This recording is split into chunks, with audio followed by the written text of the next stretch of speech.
我们来听一下是什么声音，加油！这台雷克萨斯250的异响我们已经找到了，我们过来看一下这个齿。对，冷车的时候就是这样子响。看一下新的，新的是没有这个间隙的。丰田车的2.0、2.4、2.5、2.7，它都有这个平衡轴异响的通病。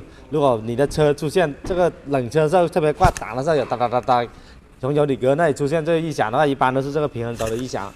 安装的时候呢，要一缸上级点，这个就是一缸上级点。然后呢，平衡轴的这个点对准这个直线下来，2个点对准这个直线。一般我们一动它都是自己回位到这个直线上来的。对准直线之后，我们就直接装进去就可以了。装上去之后呢，我们还要确认这个点有没有移位，如果没有移位的话，我们就可以直接扭螺丝装去了。学废的记得点赞关注哦。